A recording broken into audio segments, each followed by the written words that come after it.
Hello bakunzi ba Pam Channel TV ndabaramukije mwese aho muherereye haba hanze y'igihugu haba no hagati mu gihugu.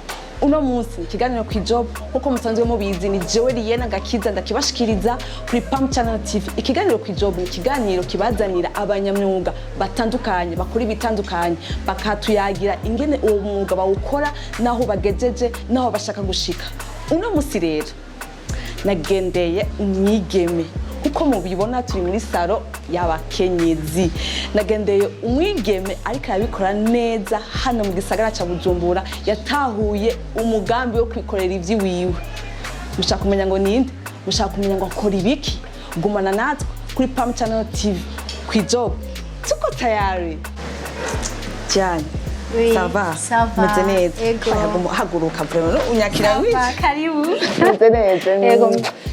Ndakubona. Ego, karibu muri DTN Salon. Oh la la, kavuge neza aba bakunze. Karibu cyane muri DTN Salon. Yego, ndagusanze ku Ijob. Ego. Kwanza Diane ku batamuzi ninde? Diane mu jeune fille. Akora imishatsi kama. Ahubwo karibu tubafashe. Ndabona imishatsi yanyu irakeneye traitement kugira ise neza igororoke ikure. Sinzi ko mwitwicara tukayafasha. Noreka kwicara gute? Nivyo ukunda. Ubu rero tugomba tukugirire ico twitwa bandwidth. Ico ca bandwidth naco kiradufasha mu gutegura neza imishatsi kama. Twatanguye. Yego. Hama Diane. Ego. Ijob imaze mu gihe kingana gute? Kuva ntanguye ngahaciye amezi atandatu. Ego. Wari usanzwe ubikora ahandi cyane? Nari sanzwe ndabikora ahandi. Ego. Iciyumviro caje gute kugira ngo utangwe gukora ngo ino job? Après yo guheza amashuri ya kaminuza, mvuye mu stage, kubera nari nize ivy'ubuganga, niho naca ndonka ahantu ushobora gukora, abagenzi bari bazi ko sanzwe ndabikora, niho hariho umwe yacambwira ati hariho ahantu bagukeneye. Niho naca ngenda turavugana hama baranyangaja, nahakoze amezi 7. Ibi bijanye n'imishatsi nyene kama. Ego, après y'amezi 7 niho niyumvira yuko nanje noshobora kwiyungunganya nk'umujene nkatangurira kuri duke mugabo mvuga ati nutwi wanje kugira bishobore kumfasha bifashe n'urundi gwaruka ndetse bifashe n'abandi. Ego, aho nyene kuko uhejeje kutubwira ngo wigiye ubuganga. Ego. Ubuganga. Ego. None abavyeyi bavyakiriye gute babonye wize ivy'ubuganga ugiye mu vy'imishatsi? Est-ce que byaraboroheye ko bavyakira canke waronse uburyo bwo kubyumvishamo? Kubera ko bari bazi nsanzwe ndabikunda nubwo nabandi kwishure nabibakorera ntaco vyababwiye bararyohe baca bavuga ati wewe ico wumva umutima wawe ushaka nico nyene. Yego. Hama mu kubikora wari ufise iyihe ntego? Est-ce que ari akabirya waduzanye muri vy'imishatsi bimeze gute? Intego numva je nari fise nuko numva nkeneye kubona abarundi kazi twese dufise imishatsi naturel ata produit de frise dufise hamwe uciye mwibarabara buri muntu wese akubwira wow uraberewe iyo n'imishatsi yawe biba biryoshe gose. Muri Ijob yawe rero hari ibintu ngenderwako wihaye kugira ngo uyu munsi Diane ashika uyu munsi ahari? Yego. Ishingano ya mbere nihaye jewe narihaye yuko atamugenzi atamama atapapa mama papa ntabahari ataba grand sœur canke abantu bo muri famille uje ngaho uramenya kutonda tugira ordre ushitse niwe twakira kandi twakira baba bahari kubera ko hari gihe iyo tuvuze ati tugirire naka kubera tumuzi hariho nk'umuntu ashobora kuza nko mu gatondo tugeze nka saa 3 tugasanga hariho ubundi muntu yaje agaca avuga ngo turazinanye oya ngaha twakira abahari kandi ku rutonde nta muntu turenganya uko washitse niko tukwakira. Ego, abashaka gusaba amahandevu n'abantu baba bagira mariage nibo basaba handevu nabo keshi nta ngorane badutera kubera iki barazinduka keshi 6h tuba twatanguye abandi baza kuza nabo bahejeje. Okay. Ego. Ndumva ko byo byose ubikora mu rutonde. Hariho rero discipline nawe ubwawe wihaye kugira ngo ukorera ibintu byiza abantu baza ngaha? Discipline nihaye je kugira ashobore gushika ngaha nuko après yo guheza amashuri ya kaminuza ndi aho hantu nakora nuko amafaranga bampemba narayabika. Wow, kuziganya waraziganya ndetse nabo twakorana bakiyumvira ati umukobwa kakiri muto atamwana afise atamwana bikuye amafaranga yiwe aja hehe ibaza. Bose baratangara ntibumva amafaranga yanje ahantu aja. Narayabika mugabo nta muntu numwe nigera ndabibwira ryari banga ryanje. Aka project kawa kagumana ku mutima. Yego narumva yuko jewe nkeneye gukora ibintu by'umushatsi kama kuburyo umuntu wese azovuga ati ugiye kwa naka ntubabara kwa naka baragufasha ivyo bashoboye. Niho rero muri ayo mahera naza ndabika nkayabika maze kubona kubera muri ico gihe nawe ndiko ndakora nk'udukoresho ushobora gukura hanze nk'amabone shofa muraza kuyabona mu myanda yimushirako ivyo nategerezwa kubanza kubigura kubera ntibuba buzimbutse. N'ico gihe nkayabika après maze kubona nyene shobora gukora muri bike fise niho niyumvira yuko ntoshobora kurondera ikibanza ndaza ngaha mwasanze ndatangura. Maze gutangura umugambi urumva nari ndawugize inshingano yanje nari ndayishitseko candaza ngaha mwasanze niho twatangura gukora réellement rero n'ibi bintu mwadusanzemwo by'ukuri. Hama turakira abantu bakaryoherwa. Uhejeje kuvuga ikintu cyo kuziganya. Uyu munsi abakobwa benshi kuziganya biratugora. Ntakaye kabanga wasanze mu kuziganya? Bon, akabanga nasanze mu kuziganya nk'umukobwa nka je umukobwa akabanga nasanze mu kuziganya nuko iyo uri kuraziganya bisaba gufunga umukanda mu nda. Nyamba waho rusohoka inshuro nyinshi bisaba kubigabanya. Mvuga ati je nzoza ukiha discipline nkuko wabivuze ati je nzoza ndasohoka une fois par rimwe mu mwaka soke basi mvuge ati ndasohota n'abagenzi. Nk'abagenzi. Bon iyo uri mu bintu nk'ibi hari abadashobora kugutahura nk'abajene nyamba mwahora mugenda nk'ahantu ugasanga nturi kuraronka umwanya twese ntidushaka kugutahura. Rero bisaba yuko wewe uba wewe nyene utaravye umuntu n'umwe utaravye grand sœur utaravye wewe ukaba wewe nyene hama kubera ko ubuzi ico ushaka gushikako urafata ingingo avuga ati ibintu byo gusohoka je n'ukuri sindakubesha n'impuzu ntazo nagura. Kubwo gusa kuri ya project nguzi impuzu nayigura kubera biri muri projet nabifatira umwanya bya bindi mpuye niki nguye byari bona karatu keza twagiye narabipangira naravyandika hantuka nkavuga ati ibi iki ntigikenewe kuri jewe ntigikenewe. Hama niho nivyo kubera ko buri kuraziganya nyamburosi 5 ugashira kuri konti, nyamburosi 10,000 ugashira kuri konti, nyamburosi 1,000 ugashira kuri konti. Wewe amaheruza gusanga yakugwiranya atavyotse. Jewe na situation sinabaza niho mu nyuma naja kubaza mbona hari kamahera gereranye shobora gutanguza sishobora kuyavuga n'ubundi niho shobora gutanguza ndagenda kugura ndibukanaguze iyo ntebe irazimvye n'ukuri yaramvunye gose muga comme sinari umujene navuga ati aba client banje ndakeneye antuka ko baza ahantu hasa neza na bukebuke baryoherwe hamwe bavuga ati simvuni ku mugongo nariyemeye ndavuga ati ndasera sentire ndayigura ndagura ibi byose mubona ngaha. Tukaba tugeze ngaha muri ko muratubona. Hama ubu rero ngoma ndagushiremo akaji gatuma umushatsi ukura karakura ku muntu ntiyagaza gose nimba karazipunguza. Nakaji k'igitunguru harimo onyo rouge ndashaka kuvuga mu kirundi igitunguru gitukura tungurusumu gingembre sindayitahura mu kirundi. Aka rero twakagusiga urararama kugira ntibikuje mu maso birababa. No kuba mama bafise ikibazo cyo gucika imishatsi bonsa aka karabafasha ndetse ndaza kubereka n'ayandi mavuta dusanzwe dukora arafasha nayo. Kuba mama bonsa bacika imishatsi iyo ugize traite mu kazi urashirako aka kaji imishatsi irasubira ikagaruka. Kugira ngo umenye rero ibi bikoresho byose bisaba ko umushatsi wawe usa neza nk'uko uvyifuza ubikorera abakiriya wabironse gute? Jewe wabironse gute? Eske birakorohera kuronka? Bon, ego urabironka mugabe babizimvye ku soko. Muga kubera ko uba ufise inshingano aho ushaka kugera nico ushaka gushika ko kubera ko nakubwiye ko ufise ihangiro yuko mbona abantu bose base naturel miremire myiza basa neza. Ntaco biba bikubwiye urabigura uko bisanze mugabo kugira ushike kuri ya hangiro yawe. Aha rero ndakumasa kugira kakaji gashobore gukwiragira hose. Ego. Tujya tubashizemo turakwiragira umushatsi wose. Ego ucumasa kugira nahatashikiriwe hashobore gushikirwa. Ntegeje ibi ndakwambika isashe.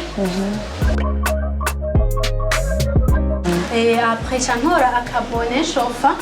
Haca ndagushirako kugira kagufashe kugira agashuhe gake kugira bisho bya bintu twashiramo bishobore gufata.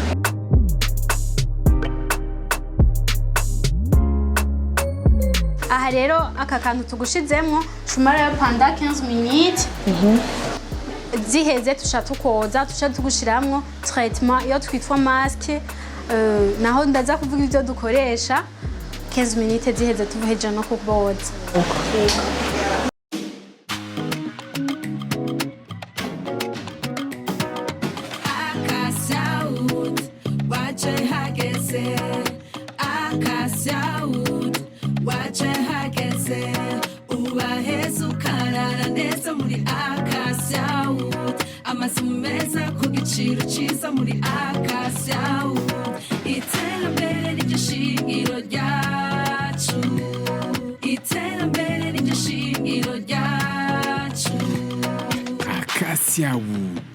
Iwanje ni iwanje heza.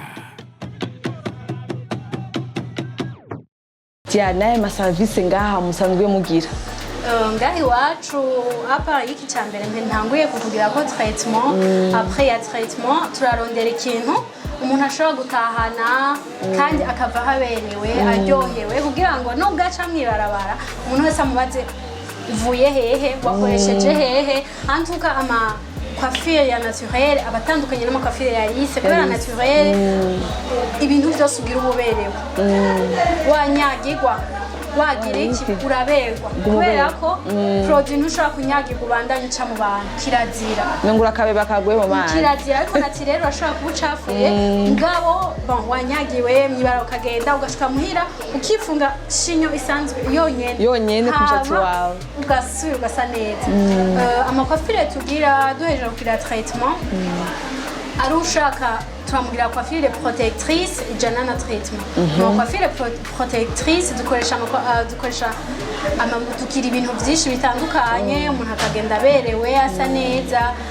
Iyo coiffure protectrice ijana na treatment. Hama apa ya treatment hari uvuga ati genda keneye kuberwa ndafise urubanza ndakeneye gusa neza ndafise ahantu sohokera uwo nawe turamugira coiffure hari abashakura udusuko udutwist bangira mwatubonye kubari ngaha twiza cyane twist turagira ama tres au fil go kubatabona ngira turashaka kubibereka turagira ama coiffure y'aba marié y'abantu basanzwe y'abantu bo kuberwa turagira ibintu byinshi bitandukanye kuba byipfuza ngira bazoshobora no gushika ngaha baze babirabe babibone umva umuntu wese bivaye na coiffure aba yifuza murayimukorera nubwo ufise udushatsi duke turagerageza ukagenda uberewe ati iyi ni ya mishatsi yanje ni nyene ndashaka kutubwire rero n'aya makosa usanga twigwana dutunga naturel tugira tutazi yuko ari amakosa amakosa muri naturel abantu bashobora kugira batazi ni nkuko bashobora gufata cya gisokozo cy'amenyo manini bakisokoza kimwe bagira gutya kimwe kijya tumenyereye bamwe bimwesha uducube bakoresha kijya n'amakosa ubundi naturel twabwirizwa twese kuba dufite iki gisokozo kibereke duhuze ubereke iki gisokozo twese twabwirizwa kuba tugifite mu gusokoza rero benshi biratugora mu gusokoza navuze yuko duhera ku ntango kudutwetwe tugenda buke dukwega buke gushika yaho tugera ngaha kuri kwisheveri ku mishatsi ingana gute imishatsi yariyo yose duke kufise myinshi duhera kuri duke duke nka kujyana agenda bigira iwawe kufise duke naho turasokoza nyene muga tugakoresha ikindi gica umushatsi ikindi dukunda gupropoza abantu gituma batagira evolution mu mishatsi yabo abantu benshi bakunda gusuka ibisuko bica umushatsi ndavuga nk'imenshi iyo ugiye kuyisuka bisaba kugenda ku muntu abimenyereye kubera ko niwagenda gusuka agafata gose agakwega uriko urafunga badukweze benga uriko urafunga shinyo hariho amahirwe acana avuga amahirwe mabi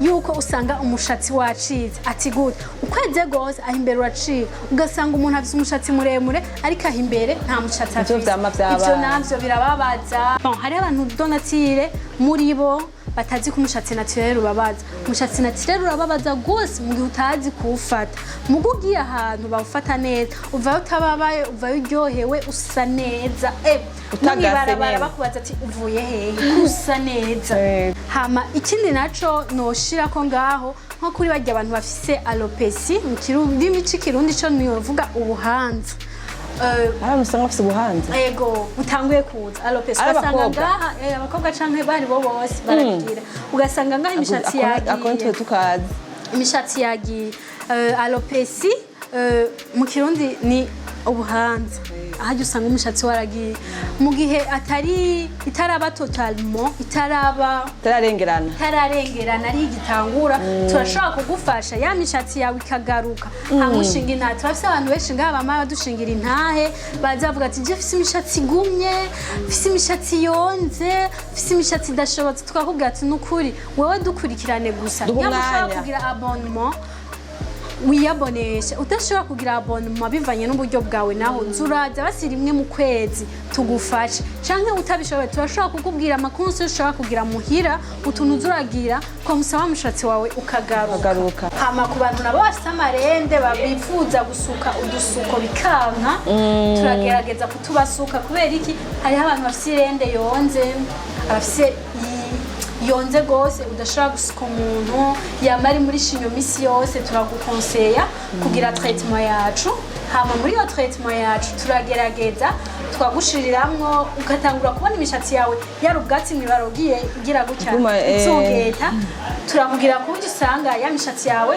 nikizungeta irafise ingufu cyo novuga irafise volume ingufu hahandi usokoje mwibara bavuga ati wewe ko nawe ufise udushatsi twonze byagenze yavyibushe ryari ngo ni traitement ivyo ntibibaho ntumbwira ati ngo nzokujana hamaje nawe agakurikirana nkabona biragenze neza yego ukuri Ijob yaje yageze nk'ivyo rero byose babikura hehe bakunze wo Ijob urabona ko akamaro ko Ijob umutima mumenya ibintu bitandukanye nabo bwanyu mutari muzi tuko turabona abantu benshi ko barijukira imishatsi ya naturel kubera iki eske hari yindi banga baba bonyemo gutunga naturel ego ibanga rirahari cyane gose ryo gutunga naturel kubera ko nk'ama produit de frise turazi yuko mu kiringo kirekire hari abashobora kugwara ama cancer ego ama produit de frise arashobora kugwara cancer bivuze yuko muri cheveux naturel dukoresha ibintu kama ahiwacu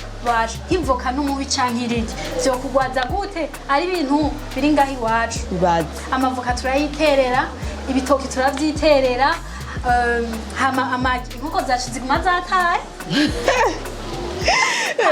tungurusumu urayigura ngahaye mu isoko ziruzuye ibitunguru bitukura biruzuye ivyo bintu nta naho vyoca kugira bikugwaze ahubwo usanga vyagufashije gusumba yaho wokwijukira ama produit de frise je nk'ubu ndazi abantu benshi bakunda gushamwa ama produit de frise ubu ndazi hariho benshi babihevye bavuga ati jewe nushaka kuja muri produit de frise ureke kuja muri casque hari abantu batakunda casque musanze ego benshi baruzi hari n'abamama badushingira intaye baje nga ti je narazwe gupfira muri casque fise umwana munda ndahakwa gufa ti kuba rero mwaraje mukatugira naturel ntitugire ntidushobore gusha tukumva nyine mubikora neza mukadusokoza tukaberwa ubundi kera ntitwari tuzi yuko umuntu afite naturel yoshobora kuberwa ego n'ubundi wari uzi ko atahantu woca twadusuko twose kera twagaya ego kera twadusuka nabi kubera iki ntitwari bwo tumenye ukuntu bamanipira umushatsi ntitwari bwo tumenye koma umushatsi wa naturel ushobora kuwuvyimbisha kakamera nk'uko wowe basi Kagasa neza. kagasa neza twari tuzi yuko buba bwonze nka kurya kw'imeje ariko Salon nuko isi aho igeze nuko tugenda dutera imbere muri byose na hose hariho ukuntu ushobora gusuka umushatsi wonze ukavyiboha hamwe bakubaza mwibara uwo n'umushatsi wawe umuntu wese agukora uwo n'umushatsi wawe urashobora kutubwira ibanga wakoresheje hama ukababwira nta nzigo abantu ba Naturel baba bafise bama bari happy bama baryohewe abo usanga kurangiye kwa Diane Naturel ashavuye sinzi ikibazo azoyagira antuka azobagira agwaye canke afise ikibazo kindi mu muryango ntazi ahubwo rero uwo Naturel usanga kabiro wundi afise imishatsi yiriza ati reka kuramo shaka kumenya mwakira ababigeme abakobwa n'abahungu baremewe kuza kugenda ku job kirabwa na bose abahungu turabakira cane gose abamami turabakira cane gose abamama bajeni byose bose turabakira bose kwa Diane bariyagura yego bose barahawe ikaze turabakira nta ngorane kandi muzopfa ngaho musa neza muberewe aha rero tugomba tumukuremwo iyi bone yahejeje arashobora kuca yoga tukamwoza aha rero ngoma ndakoze ngaho iwacu nta shampoo dukoresha nta na bendo creme dukoresha kubera amashampo menshi aragumisha imishatsi tukaba dukoresha isabuni kama ishaza muringa irorosha imishatsi iratuma imishatsi itaguma shaza muringa umuntu wese ayikeneye yoyironka ego ahantu hose uja urashobora kuyironka niyo dukoresha ngaha iratuma imishatsi itaguma ego nashaka nk'umu gusoza ikiganiro n'akaye kajambo wabwira uyu munsi umwigeme abigeme uyu munsi two turarondera icyo twokora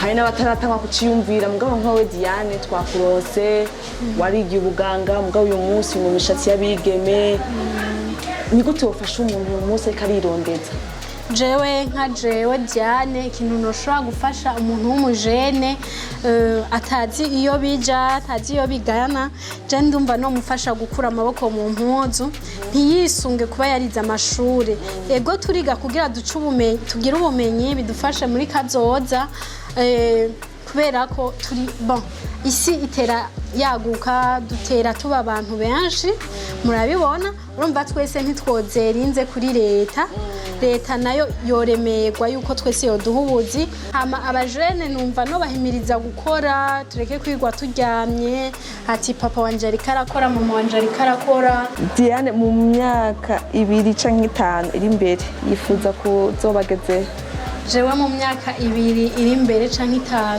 nifuza kwanza ko nzoba ndahantu hagutse apana muri aka kantu gato mwasanzemwo kumwe n'Imana yacu yo mwijuru ndizera ko bizogenda neza ugasanga ndahantu hagutse dukorana turi benshi nawe ko tudakorana turi benshi gose hari amaserivisi atandukanye abinzara baje make up waguye ego ndetse n'abafise imishatsi ya produit yose hamwe bazoza baratubona mwibara baradusa neza nanje ngiye gukata mbe muri ibi bintu ndabivemwo turabona ukuntu usa neza ego nisho nifuza hamwe tugiye no hanze abazungu bariko baraturaba bumva uburoho apana ko ari bo bifuza imishatsi yacu apana ko baguma batwica batuzanira ibintu birimwo amaproduit chimique dukoresha ibintu vyacu biri naturel tugira imishatsi myiza ngaha muheza mugakorana gute nabajya nabonye mukorana abaye turakorana warabigishije cyangwa baje babizi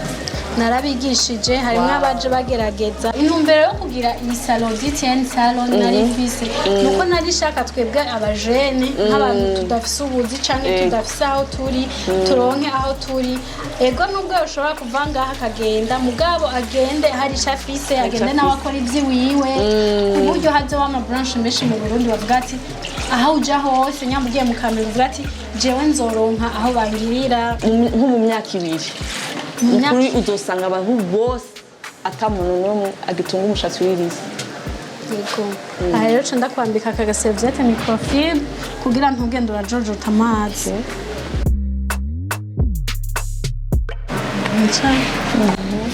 aha rero ngo mbace ndamusiga ya traitement yacu ya indi vyamwa kugira imishatsi yiwe ize kuba isa neza namwe mu mwanya mugomba mu birabe muraraba ko yaje uko atari kaza kuba ameze cyangwa atari kataha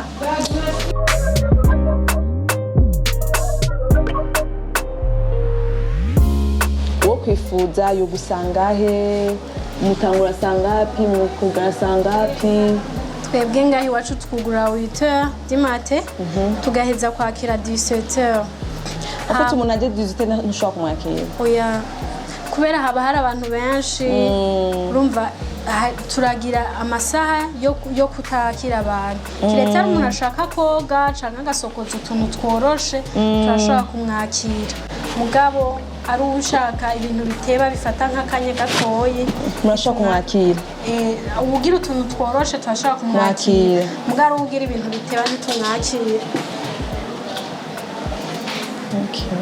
hama kuba twifuza bo dusanga dukorera muri centre ville nyuma ya Palais des Arts kuba rasta ni haruguru ya Cap Line ni musi ya la manager ni galerie Shamba ego mutohatora turashobora kuturondera kuri contact yacu yamayuguru emisi yose ni 61 71 73 24 barashaka kuturondera kuri iyo nimero baradutora turayigorora ku buryo isa imera nka risi ahubwo sinzi igituma abantu birukira ama produits de frise babonye umuti turayigorora neza murabona ko ari miremire gose umuti wabonetse uwo ni umushatsi wanje ngano ni wa mushatsi wawe wawubonye nawubonye vraiment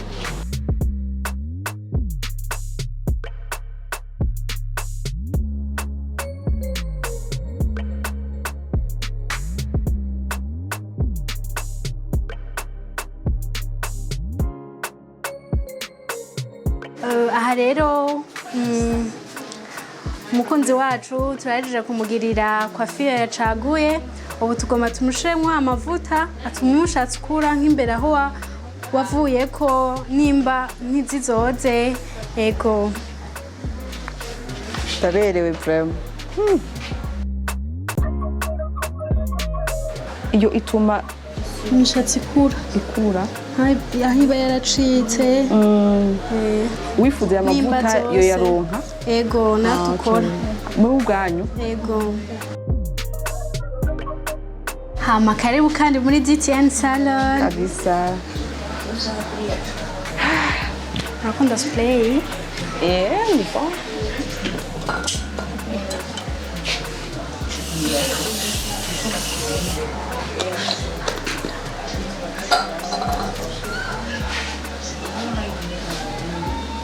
murabona kaberewe n'uko umukobwa wacu bakunzi bo kwijob uko mubibona muri DTN tubajeje gukorwa neza mu mutwe dibaza benshi mwashima ivyo Diane yabaganirije n'ukuri bayigeme bakobwa dukura amaboko mu muzi byose birashoboka byose nishaka ku bwacu no kubw'iterambere ry'igihugu Diane kadabashimire mwakoze gose kutwizera mukaza muri DTN Salon ni ikintu cane kinkoze ku mutima n'abatari jewe muzobagendere nukuri muri abantu beza gose mubandanye mutera imbere murakoze nabo murakoze bakunze ba Pam Channel TV ikiganiro cyacu kabagarukiye ngaha cyari ikiganiro ku Ijob atahano zo gusanga kuri Pam Channel TV nimba wakiravye wagikunze wakunze ukuntu Diane yatuganirije kugira ngo n'abandi bantu bamenye akamaro ko gutunga Naturel mugire like partage na commentaire wagikunze kwijob no mundi munsi twabadaniye